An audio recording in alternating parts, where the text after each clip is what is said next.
Hello, and you're listening to FPcast, the official podcast Fruitless Pursuits, where we bullshit about the week in pop culture. I'm Luke. And I'm Jacinta. And this week we're talking about... Movies, television, collectibles, video games, comics, books, board games, and more.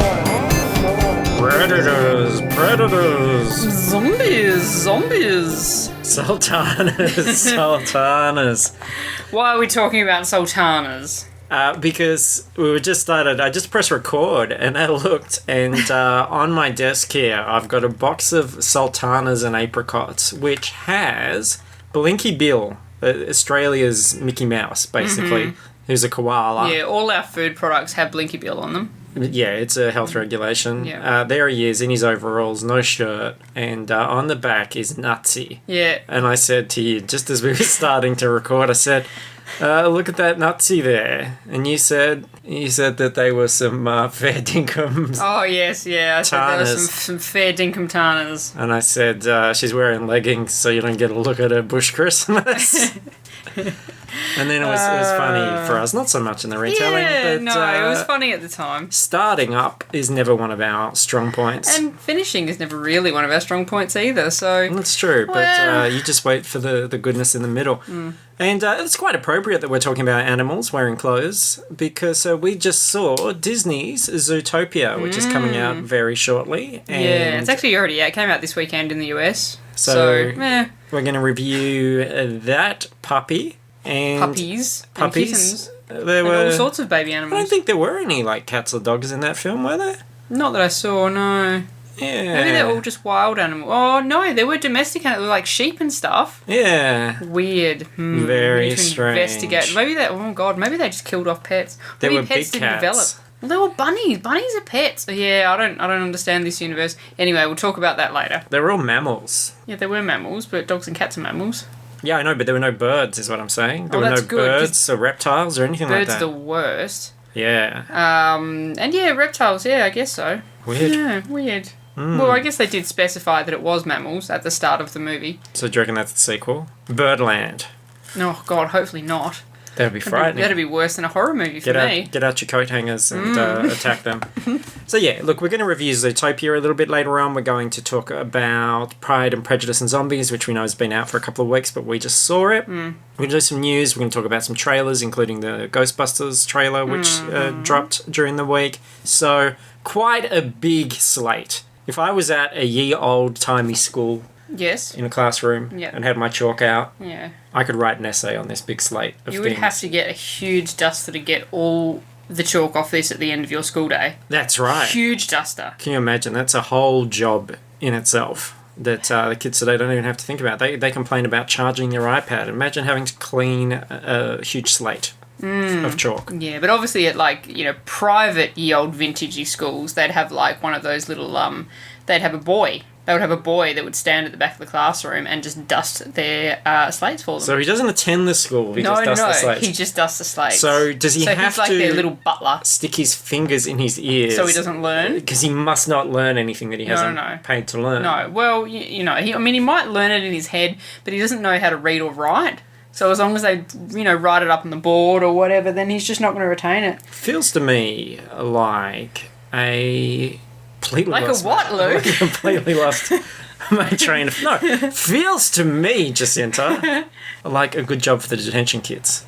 Oh, okay, detention kids at school, yeah. You're on detention, you have to clean all the slates. Yeah, okay, no worries. I just had a vision of, Australia's having a whole lot of issues with, migrant detention centres, and I was like, look, that's awful. Kids in wait. Detention, Kids in detention, okay, cool.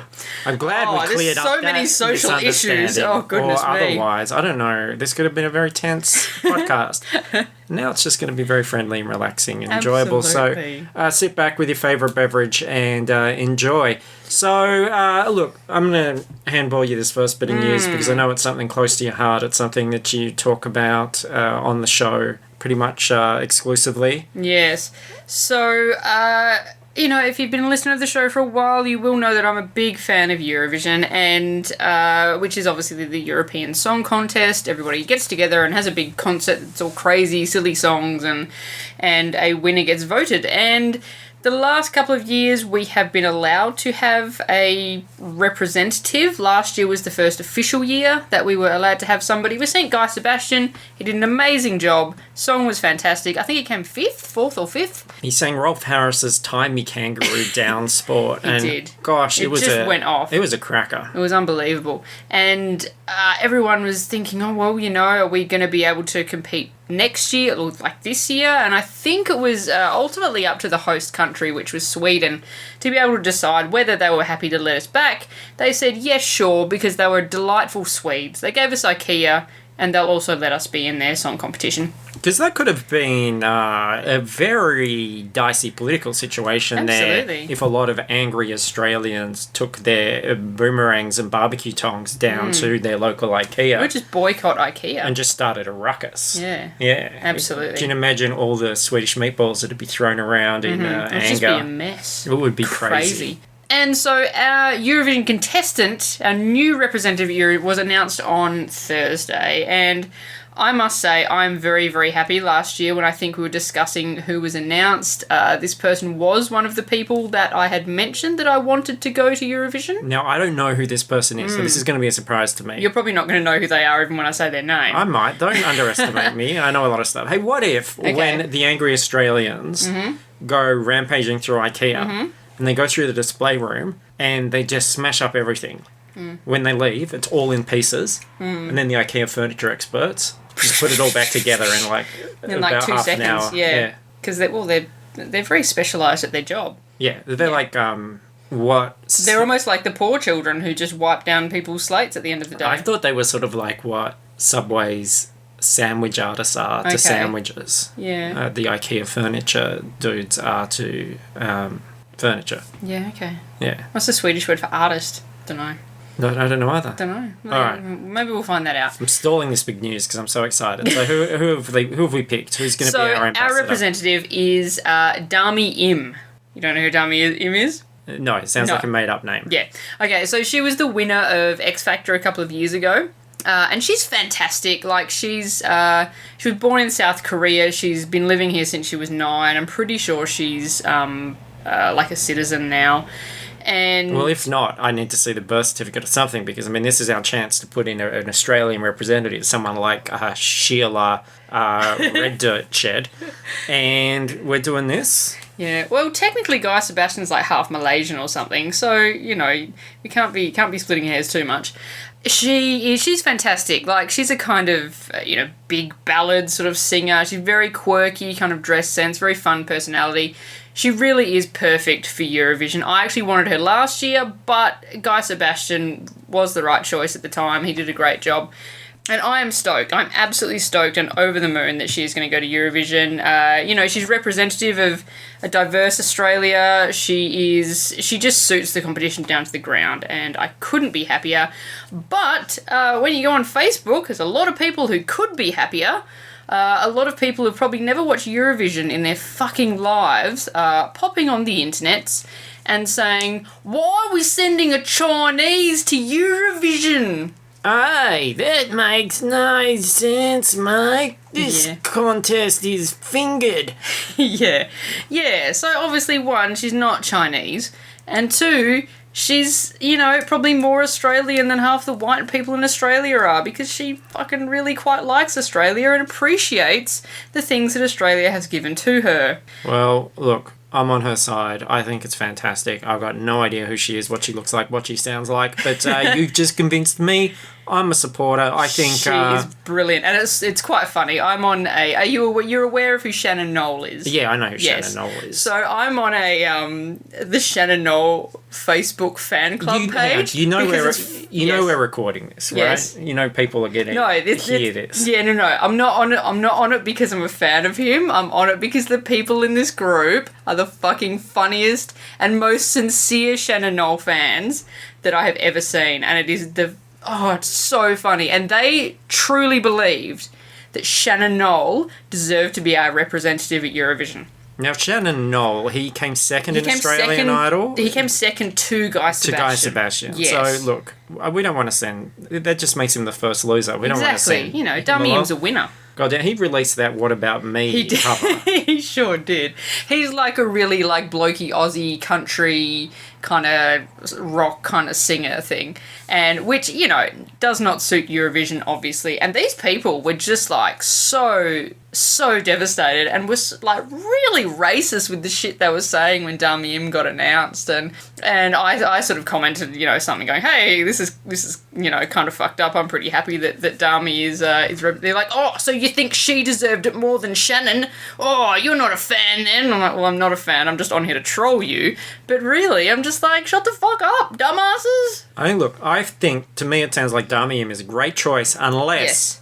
with it being a Euro thing, the Queen of England is able to pardon Rolf Harris and get him out of jail just for a little bit so he can go and sing. Get the wobble board out, get out the third leg, and do it for Australia. Did you hear that he's been writing songs in prison? Oh. And it's about how all these victims are wrong and all that sort of shit? Yeah, so maybe let's not have Rolf Harris, because he might dig out one of those for Eurovision.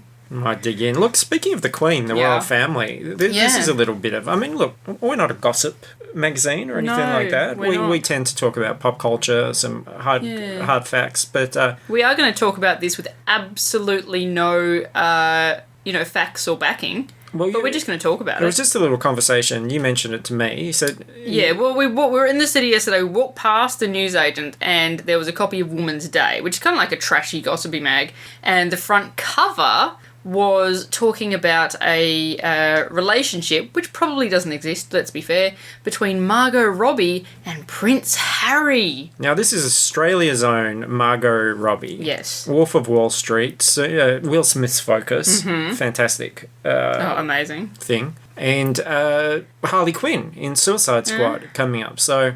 I think that this could be quite fantastic, because when you start to look at it all, she could become a part of the royal family. She could, yes. She won't ever be queen. She will be to me. Well, she will be to you. Like, she would only be queen if, like, William and his boy child... Well, actually, probably both his children die, which we don't want to wish that, because that's awful. Yeah. And I mean, that's why Harry's having such a good time, hanging out, just being Harry, just being a dude, because he knows he doesn't have to be fucking king, he can do what he wants. That's true. Yeah. So, but I would like to see Margot Robbie on our money. I think it's, you know, the Queen. Look, I don't know much about her. I don't think anybody knows much about her as a person, but I think seeing her stern face judging me for spending, 50 cents on a Freddo Frog or something, like that's not a great look. No. I think it's been done. Why not make it a bit younger, a bit fresher? Why not reboot our money? Sure. Well, people don't like reboots. Well, as the world has proven over the last couple of weeks.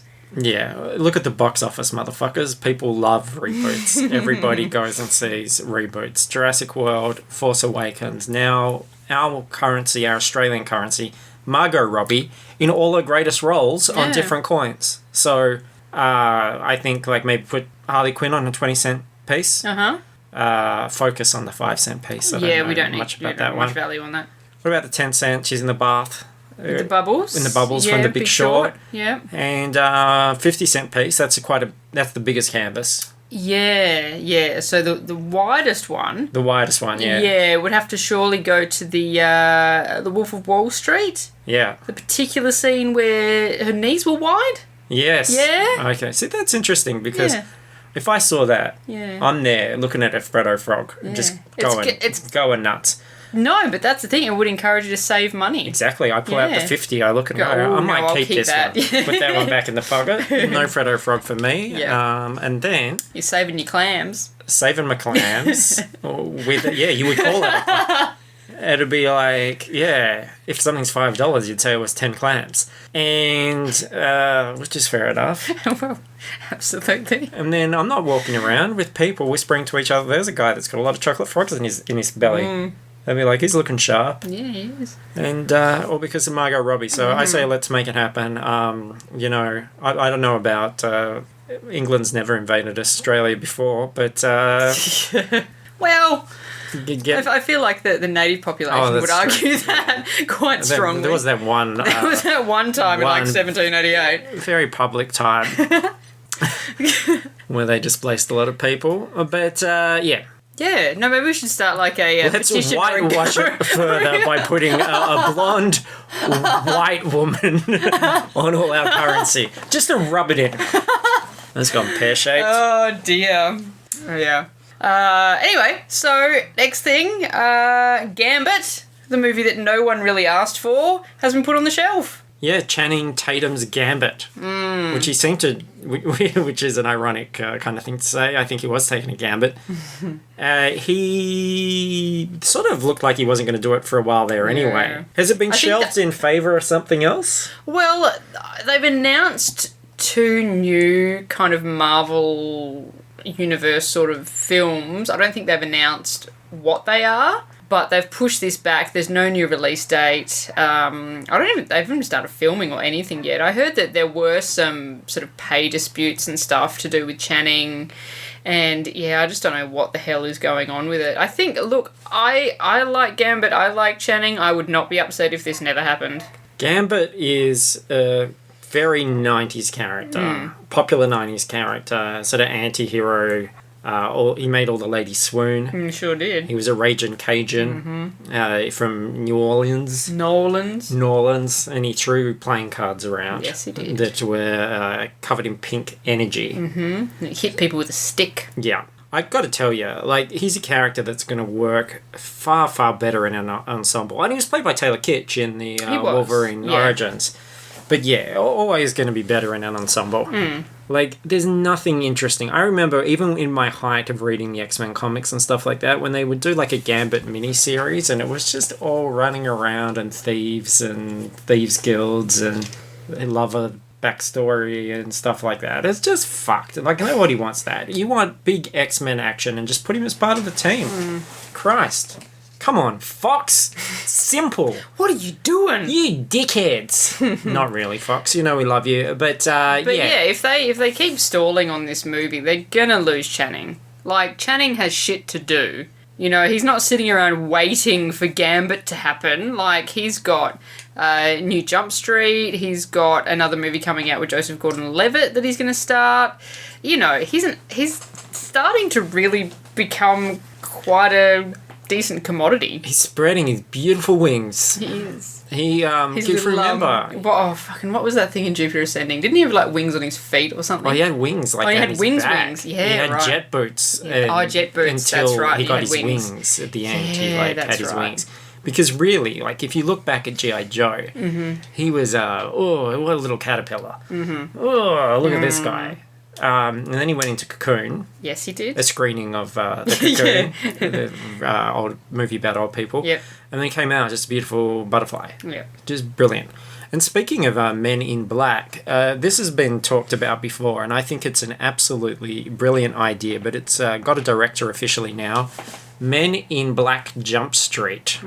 So a fusion of Men in Black and the 21 Jump Street franchise. Now going to be directed by James Bobin, who did Muppets. Okay. The first Muppets reboot. And also, I think he's doing Through the Looking Glass. I think he's actually quite a talented director and a funny director, so I'm interested to see how that all pans out now. I'm sure we'll see Through the Looking Glass regardless of yes, we will. whatever. But yeah, I think this is a brilliant idea because the Men in Black franchise is such a great concept, but it disappeared up its own bum at some point. Like the third one it's average. But the idea of like the Men in Black and the weaponry and the aliens and everything like that, it's a kind of Ghostbusters sort of thing. I think it's fun, and I think there's an appeal in going, oh, well, what if it was Channing Tatum and the other guy? Jonah Hill. Why not have those two? And then rather than, okay, now we've got to make up new characters for them and stuff, let them just be those characters. Let Ice Cube go, you guys have done a really good job in the last 2 films. I'm going to show you the secret elevator. You've hit level 7. Yeah, we're going down, and you're going to join this division. Because that was the whole joke in the credits of the second film, all the different spin-offs and versions. Why not do it? Why not? Why not just do it? Yeah. Part of me does feel like it's a little bit of a sad attempt to get more interest back in the Men in Black franchise, because they could do it. Like, you know, the first movies they're making fun of kind of cop procedurals, and this they could just be making fun of general kind of sci-fi stuff. Like, it could be like Men in Black spoof, X-Files spoof, all of that sort of thing, without necessarily having to be Men in Black, but, you know. Why not? Like, Men in Black's just sitting on the shelf. It's a good premise. Like, it's a good concept. So why not use it? You've got two charismatic characters. Just like Ghostbusters, you know, you've got that set up. Why not just do it? Yeah. Yeah, when I first heard it, I wasn't I like the idea of those characters being in the world, but it didn't, I don't know, it just didn't strike me as something a little bit sad as opposed to something really to get on back of. Like, but I will see it anyway. I will see it anyway. Burns Boy is sad. A movie being announced isn't sad. Or trying to push a franchise that's kind of a bit dead. It's like going, we're going to do a Spider-Man crossover. No, we don't need a fucking Spider-Man crossover. No, but that's like going, they've got a new ice cream flavour out, and do we need to keep doing stuff with watermelons? It's like, it's ice cream. You know, it's like going, I really like Choc Wedge, and I really like Calippos. You know what we need to do? Put a Calippo in a fucking Choc Wedge. Why not? No! Why not? No! That's awful! No. What if Buffalo Bill had a beard made out of Golden Gay Time bits? So good. Maybe. Yeah. Maybe. Yeah. I'm saying maybe. It'd be called Big Gay Buffalo Beard. Yeah. Get yourself a streets Big Gay. Gobble up his beard. Buffalo Beard. Big Gay Bill, they call it. Big Gay Bill. Get a Big Gay Bill. Put him in your mouth. Holy shit. I could go a Big Gay Bill right about now. That would be amazing. Why aren't there more ice creams based on things that we like? That's sort of like an old thing. They don't do that much anymore, do they? No. Where's Margot Robbie-shaped ice creams? I think I know why they don't have Margot Robbie-shaped ice creams. Yeah. I don't know. And then the last little bit of news is Star Wars Blu-ray has a release date, and it's a lot sooner than I think we would have anticipated. In Australia, according to JB Hi-Fi and stuff, it's going to be April 13th, and I think it's the 15th in America. So that's very cool. There's a trailer for it online, and there's going to be documentaries about behind the scenes and stuff. There's some snippets of that, and it looks very cool. But also deleted scenes, and the little one they teased on the trailer is Kylo Ren on board the Millennium Falcon, which I guess happens after it crashes into the snow, and they all leave it, and he wanders on and realizes that they are nearby. So that's quite interesting as well, and you'll know why that's significant if you've seen the film. And we're not going to do spoiler alerts anymore, because fucking go and see it if you haven't. Now look, now you can take it home. Take it home on Blu today. So there's that, and what a Blu-ray. What about if the Blu-ray was shaped like Rey and she was blue? Probably wouldn't work in most Blu-ray players. You'd probably have to buy a special player. There'd be like a special Star Wars branded player. They're going to be like Apple in the end. You're going to have to get your Star Wars Blu-ray player to play your Star Wars Blu-rays. Yeah, and it looks like Rey. Yeah. Where would they put the slot? So, trailers. Of course, the big trailer of the week was the Ghostbusters. They're all female Ghostbusters. The trailer looks great. We probably don't even need to say any more than that, really. You've probably seen it about 400 times and read all the comments online, which have been awful. Yeah. Because people are the worst. It hasn't convinced the haters. Look, I'm not saying it looks like the greatest fucking thing ever, but I think it looks absolutely fine and on point and on course. Like, the people who love Ghostbusters, myself included, it's total nostalgia. Like, it's really a simple premise. It's a fun adventure movie. It's not a message movie or anything like that. Some jokes works. Some, comedy's very subjective. I just think that, what else would it be? And if you showed young people now who didn't grow up with Ghostbusters the trailer for the original Ghostbusters, the one that you're like, oh, this is so amazing and this is spoiling it, they're not going to get it either. No. They're not going to think it's the most amazing thing. So it's like, you don't either. You're not a big Ghostbusters person, are you? No. In terms of the original. To be honest, I don't think I've seen any of them all the way through. And Suzanne's not a big fan No. either. But for me, and, find some of those actors like, oh, God, no, I'm not interested in that at all. But I love it. But I was at the right age too. So Yeah. I feel like this absolutely does the job. And I am genuinely, it's one of my more anticipated movies of the year, I've got to admit. And I think it's almost like, we were talking about Star Wars, like, last year and start of this year and, forever and ever. It's okay to, like, you can be an original Star Wars person. You can prefer the new stuff. Like, it's all okay. Like, just because if you maybe like this Ghostbusters reboot a little bit more than the old stuff, which will probably be what will happen for me, like, that's fine. Like, it doesn't mean that you're a bad person for liking a different era of a franchise thing. Yeah, I feel like you've got to just sort of weigh up, like, how much time are you spending going onto internet places and trying to convince people that they're like, oh, this is good, that it's not. Like, and how much time you're going to waste on that, because it's not a battle you're going to win. There's always going to be these kinds of movies. They're going to reboot everything. And what we see in the trailer as well, that there's absolutely familiar beats. There's a new version of the library scene, essentially, the car scene, all that sort of stuff. And Force Awakens started us off with a kind of, hitting all the familiar beats of A New Hope. And that might annoy the shit out of you, but that's what's going to happen. Like, that's going to continue. I think I think that's going to get worse rather than better. And I think it's going to be, people are going to do very familiar things to begin with, and then they're going to branch out and go, now that we've kind of found our voice and know what we are, now we're going to do something different. Like, I can't imagine them going, okay, now there's going to be a sequel for this, we're going to hit all the beats of Ghostbusters too, because that wasn't a great film. You've also got to remember that the elusive third Ghostbusters movie that people would rather see has never existed. There's been plenty of times that they've tried to get it happening, and it just didn't work. They've never had a script. They've never had a concept. They've never had the availability. Yeah, if they had something great, they would have done it. It would already exist. Yeah, I can't remember. Oh, one of the original Ghostbusters dudes, not Bill Murray.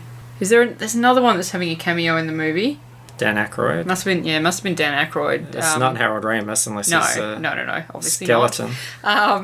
He tweeted and basically said he'd referred to it as Ghostbusters 3. Just, I don't know, maybe just as a quick shorthand thing. And he said that, it was looking good, it's really fun. And then some, dude bro tried to mansplain to him how it couldn't possibly be good. Because it was just ruining everything, to one of the guys from Ghostbusters. That's a special level of dumb. The other thing is, reading that making of book that you bought me, you realise that it was really just a perfect storm of influences that happened. Like, if Dan Aykroyd had gone and made the film that he originally wrote, it was a very, very, very different film. It was about, like, there were Ghostbusters franchises everywhere, and they were, like, policemen and stuff, and it was set in the future, and it was this completely different thing. And it was Ivan Reitman who comes in and then goes, well, let's put it in the present, and let's not have everything established, and let's make it a movie about starting up a business, because that's something that people can relate to and it grounds it. So you've got all these different things, like this idea that any one of these people could have just now, like, oh, Dan Aykroyd, he wrote the first one, so therefore why can't he just write the third and it'd be great? Because it wasn't just him, it was an influence, it was everything, and it was what Bill Murray brought into it and all those things. And they've proven over time that they were never able to recapture that lightning in a bottle. They didn't do it with the sequel, and they didn't even get a third one greenlit. They couldn't get something that made everybody happy. So this is what we've got. And regardless if it's the best thing ever, like Force Awakens, I don't think takes Star Wars into the heights that it could. Like, it plays it safe. We've talked about that. but it brings it back. It was strong enough to bring it back. It was enjoyable. It introduced new characters that we were like, I want to see more of this. Yeah, it was a very strong base. And it took a franchise that was dying and had become the butt of a lot of jokes and made it viable again. And if this can do that, I'm satisfied. Yeah, absolutely. Like, think of, all these, like, dicks are just not thinking big picture. Like, Ghostbusters gets popular again, then there's renewed interest in the classic stuff, then there's renewed interest in merchandising. They'll get more Ghostbusters stuff. Yeah. Like, do you not understand that, old Ghostbusters doesn't disappear? You're just going to get more stuff. Yeah, people don't, though. Like, that's the thing. You hear people talk about movies and criticising them and that sort of knee-jerk thing, and they don't think like studios. They don't think like you can see the decision-making. I really recommend, but if people are genuinely interested in this stuff and are finding yourself having all these really strong opinions about it, start to read up on the history of how films are made and why they're made and what happens and all the compromise and all the different... It all kind of makes sense. And when you read a headline and you go, what? Well, why didn't they do this? Or why didn't they make this? Or why didn't they cast this person or whatever? The people that made the film... work like that. The people that made the film have thought about... They've gone through this process. They've explored this process. They've done all that already. They've done all that work. You've just reacted in a second. Yeah. That's their job, to think about, 50 different options and then pick the road of least resistance. And even when they pick the wrong choice, it doesn't mean they haven't investigated it. It's like, the horrible Deadpool in Wolverine Origins. I've still seen, there's a YouTube video out there which shows 60 designs for Deadpool that they went through. You can see why they ended up where they fucked it up, obviously, but you can see the thought process at least. You can see them going from a traditional Deadpool to that, and you can understand why. Same with, I've talked about this before, Sam Raimi's Green Goblin. They had that animatronic that looked straight out of the comics. They tried all that stuff, and then ended up where they were, for better or for worse. But people go straight away, well, why didn't they do this? And it's like, well, fucking they did. That's why it's bad. And so they didn't let you see it. Yeah, that's why I hate, I could never be like a graphic designer professionally, because I find that where you... The clients are the worst. They are the worst things. And you actually... The thing that you show them, the design that you've come up with, you have gone through a lot of processes. You've gone, should this be red? Should this be blue? No, they don't work. I'm going to make it green. You do all that. You work on that. You give it to them and they go, what if it was red? And you're like, I've done all that. I've tried all that. Yeah, that's why I have such sympathy for, you think of something like tattoo artists. They slave. You would give them just kind of a rough idea of what you want. They will slave over this design and they'll present it to you. And I imagine that would be shattering for them if they've spent an entire day or something working on a design. They present it to their client and they go, yeah, nah. And all right, I understand you're going to have that on your body, but work with them and don't just be constructive. and understand that they've worked very hard on that. And I'll be constructive. That shot of Kate McKinnon licking her guns is my favourite shot.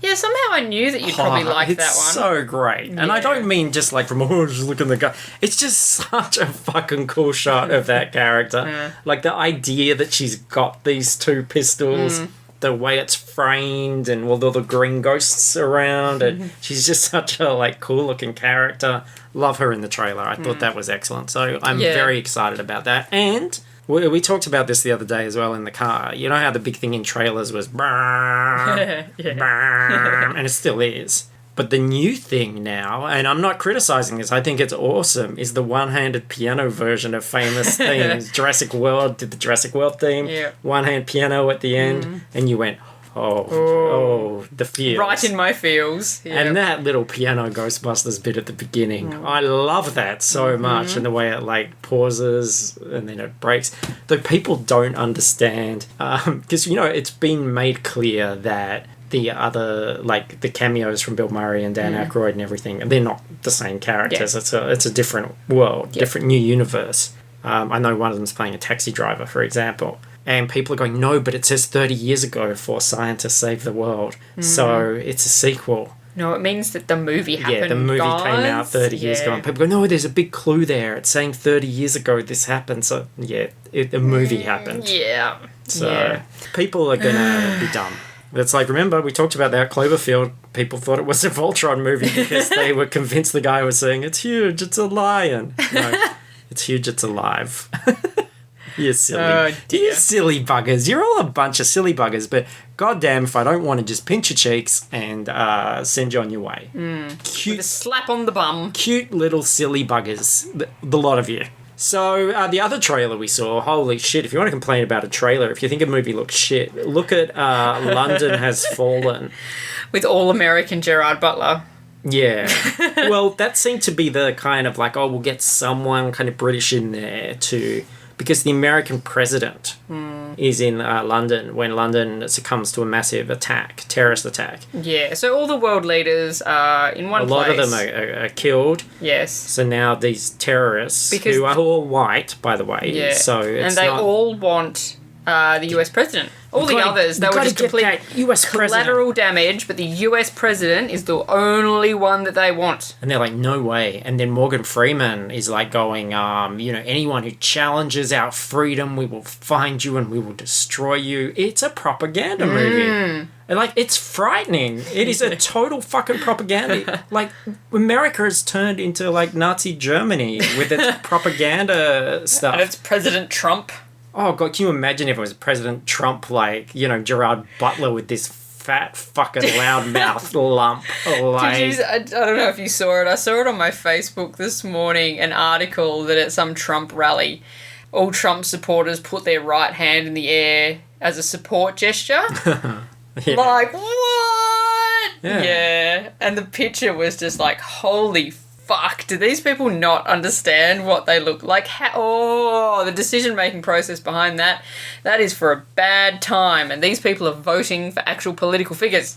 Those who threaten our freedom, we will find you and waterboard destroy you. God, America, settle down. America's so insecure, isn't it? It's such a big baby. Yeah. Like, you think if you really were the best country in the world, which every statistic proves that they're not even fucking close... it'd be more like an IKEA land or something that would be better off. But well, see, Sweden is so secure that they would allow us to come and compete at their singing competition-y thing. That's how secure they are. They're like, it's fine, man, come in. Our government's a fucking joke too, but do we feel like we need semi-automatic weapons in case they try and overthrow us? That's so ridiculous.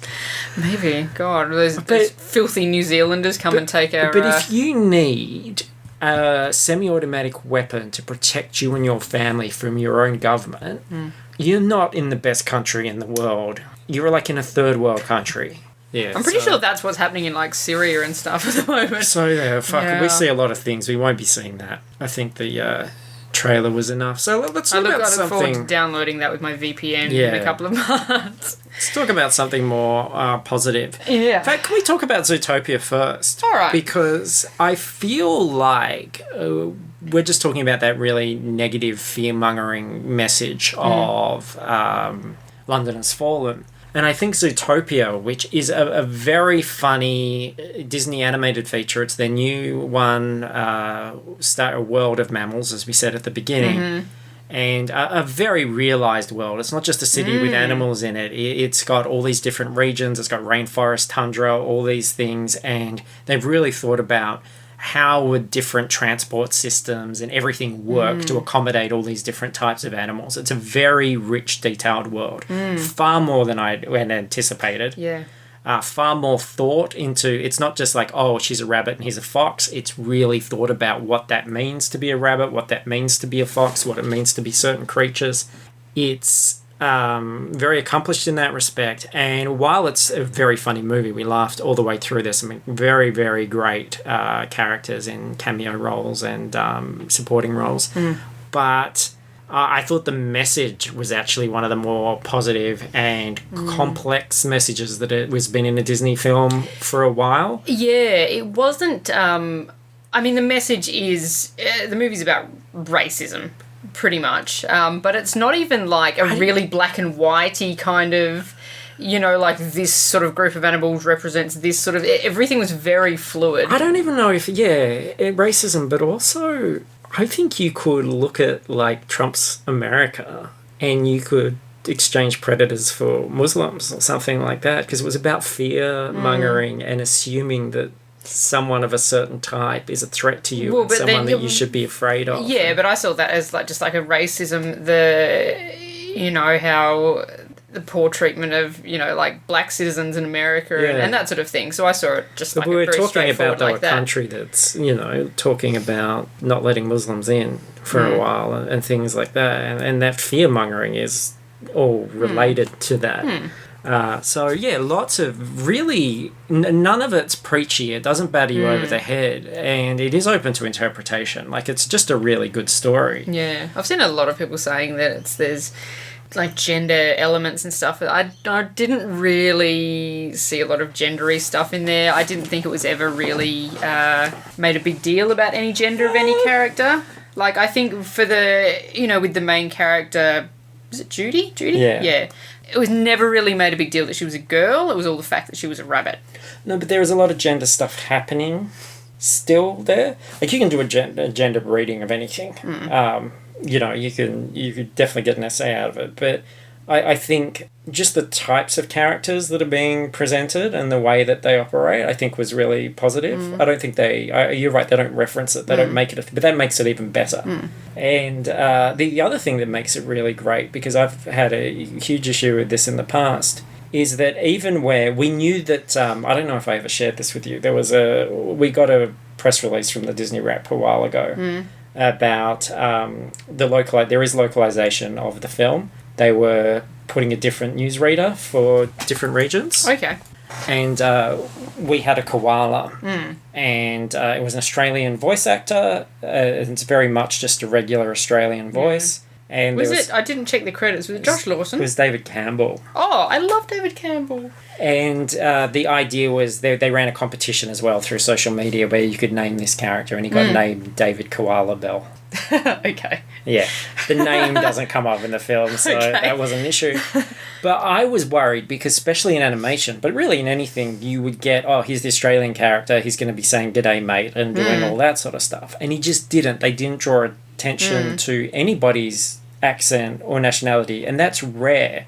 And it was smart, because if they had done some of those racial stereotypes, or cultural stereotypes, I should say, then it would have diminished the message of the film, and they didn't. And I really appreciate that, because I don't think that... I know it's not a race thing or anything, but culturally speaking, I don't think that we, in 2016, should still be in a position where Australians are represented in something, and it's that, like, "G'day, mate, put another shrimp on the barbie." I fucking hate that. Deadpool did it in his Australia Day message, said put another shrimp on the barbie.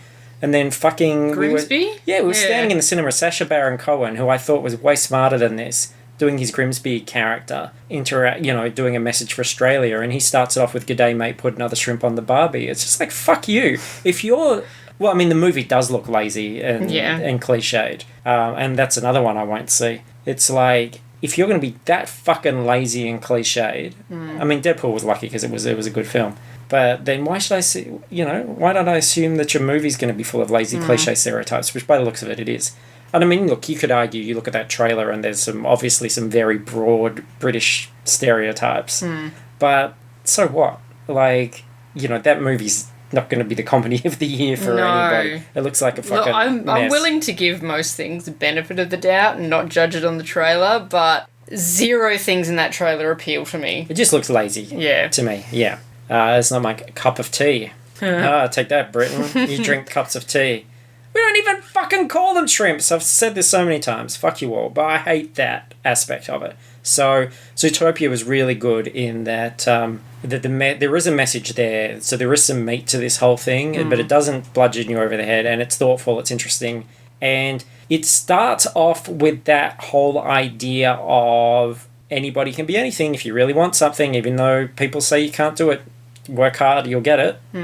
And that is a billion animated movies. And then it expands on that and comes up with a more realistic, mature version of that. And I thought that was fantastic because I'm always looking for that. So I think Disney has really matured. And they're like on a fucking amazing run. They are a great company right now in the sense that I love what they're doing with Marvel. Apart from Good Dinosaur. Forget that one. Well, we know there's the story behind it. It's not like they all just suddenly fucking fell on their heads and went, we don't know how to make a movie anymore. That film was in development hell. It switched directors a lot. It was one of those things that they had, and they pretty much buried it. It came out and came and went very quickly. But and that was Pixar too. But that was the same year they had Inside Out, which was fucking brilliant. Just won the Oscar. And Disney's had Frozen, which I didn't love, but like you can't deny its success. Yeah. And then Big Hero 6, which I adored, and then this, which I really love this. I totally recommend it. I think it's a really great movie, and there's some... Remember when this got announced, and everyone's like, fucking animal movie, boo! Yeah, fuck you. This is one of the best things I've done. It's so good. It's such a great time. I don't want to... we don't want to spoil anything, but the characters are... like, every character is wonderful. Yeah. You know, it's not even like you're going, oh, well, this character's a bit of a stereotype or this character's a cliche. All of them have wonderful moments and wonderful characterization. And just from a technical standpoint, the fur animation and the hair animation, the wool animation, the rendering was fucking unreal. I found myself watching that more than paying attention sometimes. And, it's a good story. It's not an easy story to predict. You know, a lot of these things go formula, but this is a... Yeah, there was a bit where I sort of went, oh, that feels like it's wrapping up a bit, but it shouldn't be wrapping up there. And then it kind of pushes on. I was like, oh, good.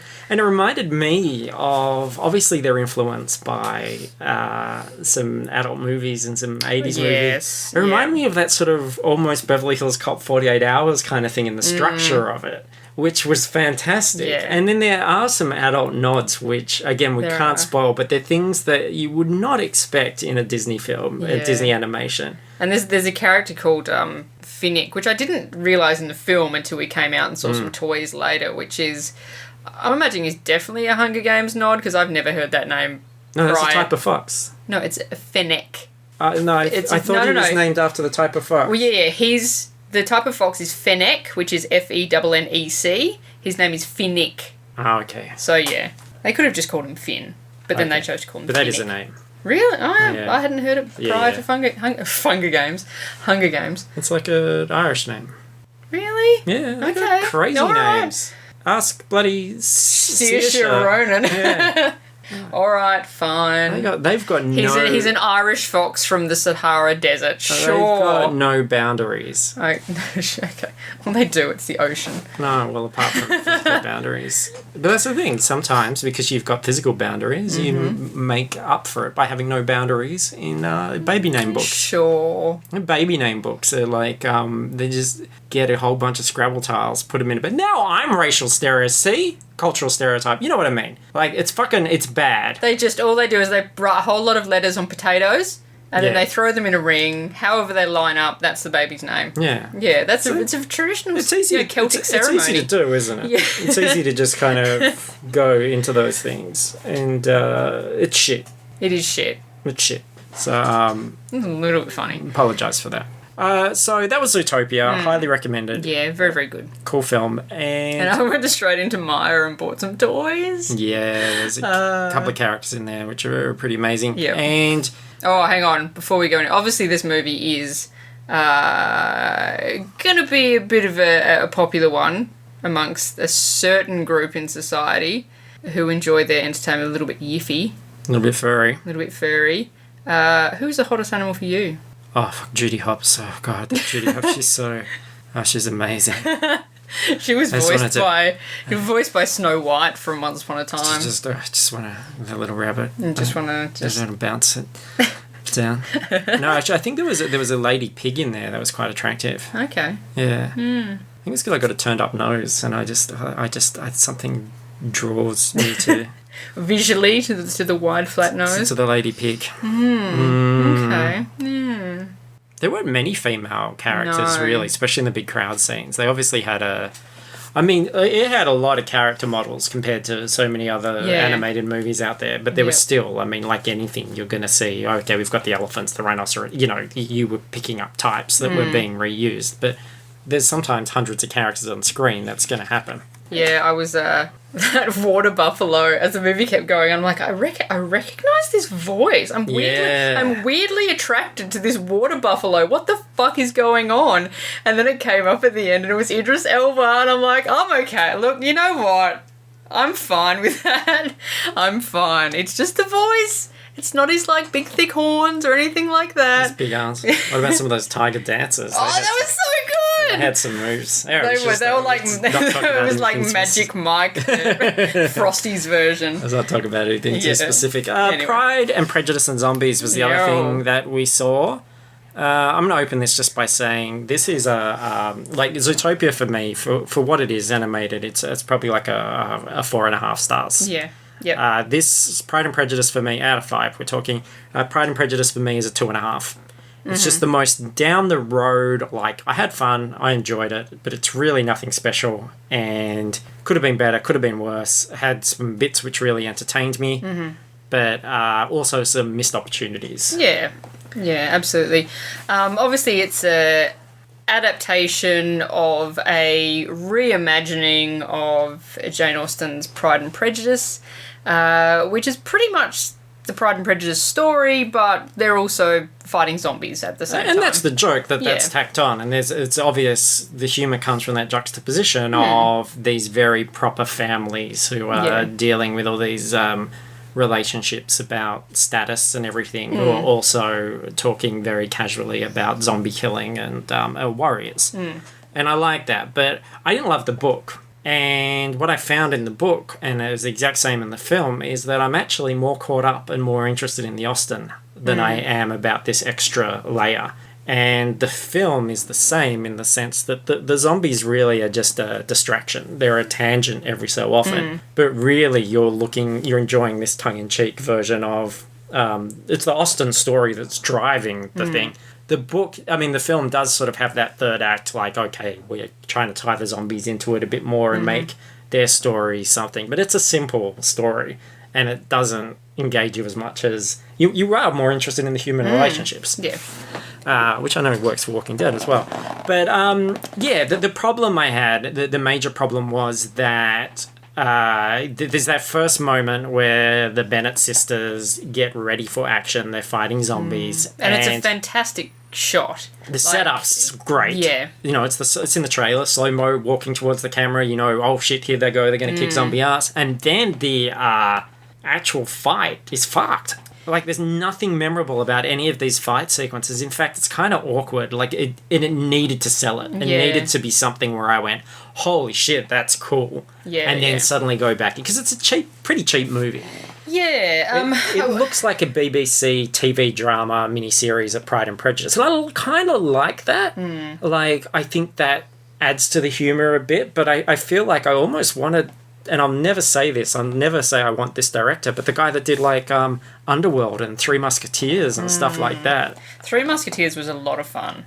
Yeah, like, you wanted suddenly that visual, oh, crap, people are spinning around and jumping. And there's... And there's... Even the gore and stuff's not much of it, and it's not extended. Like, that's my real criticism. I did mostly quite enjoy it. I do quite like Pride and Prejudice anyway, so to have this little mix-up, change up with it was quite entertaining. But the fact that it was ultimately quite bloodless... I wanted it... Like, I wanted more gore, I wanted more shock factor, I wanted to really have a juxtaposition of these girls in their pretty dresses going to a ball and then just ending up just coated in shit at the end of it. I just wanted just crap everywhere. And all the kills were kind of... it was all implied, like you never actually saw anything really that bad happening. To work and to be a cult film, the zombie stuff needed to be at least as good as Shaun of the Dead, another genre mix-up, and it just wasn't even a tenth of it. No. It didn't have anything memorable like Shaun of the Dead does in terms of the zombie killing or anything like that, so it was a disappointment in that respect. Some funny performances. Matt Smith turns up as... Mr. Collins, who I hadn't looked up who was playing who in the movie, and I actually thought that he might have been playing Bingley or Wickham or someone like that, which is maybe me giving Matt Smith way too much credit. He's not good looking enough for Bingley and he's not charismatic enough for Wickham. But for him to crop up with Mr. Collins just was absolutely fucking hilarious. He breathed some life into it and he was really good. But I think all the failings of this film for me are in the direction. It's not a director that's particularly accomplished. He did that 17 again and he did that Zac Efron Ghost Baseball Brother movie that we made fun of the trailer neither of us have seen. He's an actor. He's in Pulp Fiction. He's Flock of Seagulls in the early scene with Jules harassing them to get the briefcase back. So that's the director. And yeah, he just didn't pull it together. And I thought Matt Smith was great, but then he outstayed his welcome. I think he was too one note. Like he's Doctor Who. Yeah, he's very much, the doctor, the furrowed brow and the, being all silly and yeah. And obviously he was entertaining them on set and it felt like he was ad-libbing stuff as well. And then it was like the director's going, oh, this is funny, this works. So they kept just giving him all this mugging time. And there was a point where I was like, this isn't about that character anymore. Like, you need to focus on this other person in the scene because it's their story now. It's not his, and you're letting him just, like, interrupt everything. Yeah, and it was post a very important scene, like, within the Austen story. Like, that's a huge scene. And I did actually love the way they did that after... Yes, that was great. After she said no and then kicked the shit out of him, I was like, yes, this is what I've always wanted and never known. But then it becomes about... It should be about Elizabeth, and then Matt Smith comes in and starts doing one-liners and the audience is laughing and it kind of just drifts. So I don't think the director had a great control over it, and I don't think he had the chops to... Because I have a feeling that probably I can't imagine you would hire a shitty fight choreographer. I think it was probably just shot shittily. Yeah, because they reference that in this world you're either trained like Chinese in like Shaolin fighting or obviously Japanese in like, I don't know, what's the Japanese fighting? So, yeah, they would, like, it's not like Hollywood has a shortage of martial arts choreographers. Yeah, I think it was just shot poorly. And it wasn't, like, it just wasn't enough emphasis put on it. That didn't work. I liked Lena Headey as Lady Catherine. Yes. That was fantastic. great. I did actually think that was a surprise. They would pull her into that a bit more. But, she was a very nice little cameo. And Charles Dance as Daddy Bennett. Yeah, well, Game of Thrones characters hunt in packs. We've learned this. Like, their agencies must be very aggressive because every time you see somebody cast in something, there's always another one not far behind. So, they're good agents because they obviously push them for all these different things. So yeah, had its moments, but ultimately didn't ever really rise to the occasion. Like, I think it could be a cool cult film if it just amped it up a bit and was a bit crazier and more inventive. Yeah, I do agree with you. You're 2.5. I was thinking immediately post it, if I was in a better mood, I'd maybe push it to 3, but probably not. It's something I would probably watch again, but it's not something that I would necessarily buy. No. Yeah. No. So that was that. And there are our reviews for the week. The only other thing I just wanted to mention briefly before we go is that the Fruitless Pursuits Games Night, well, we haven't had many people. This is for the Steam thing. It has been happening, and it's been a lot of fun. And game of choice at the moment, and I am very addicted to it. Yes, you are. Yeah, Marvel Heroes 2016. Literally every time I go to my computer and my Steam pops up, it's like, Luke Melton's playing Marvel Heroes. And I'm like, of course he fucking is. I'm going to play it as soon as I finish editing this and send it off. I just love it. Yeah. It's an MMO, but it's more like Diablo, lots of loot grabbing, and there's even a cow level. But yeah, there's 50-odd characters already, and most of them have many, many costumes, and that's been a huge amount of fun. I've just level capped my Black Widow Scarlett Johansson version. And there's quite a bit to do and see, and lots of great references from various Marvel comics throughout the years. And yeah, I don't mind it. It's something I'd play socially with other people, but not quite enough in it for me to just go running around myself. I've got a Hawkeye and a Gambit that I'm going around with, and yeah, it's good, but a social game for me. Yeah. But that's fun. It's very, very easy to join a group and to find your friends and hang out and play together. So Really good in that respect. So, yeah. Anyway, if anybody wants to do that, we do have a super group in the game called Fruitless Pursuits. You can come and join that. My name on there is LMW Rights, but you can always just go to our Facebook page and express your interest, and we'll hook you up and find a time to do that. So, thanks everyone for listening. Book Was Better should return tomorrow. I did have a little bit of a break. I was feeling a bit burnt out and I did not want to read the book. But this week is with Paris, and we are doing Josie and the Pussycats, which should be a heap of fun. So look out for that, and go to fruitlesspursuits.com for links to our Facebook, iTunes, our Facebook discussion group where you can come and chat with us. Hello to our new members, and also our Patreon.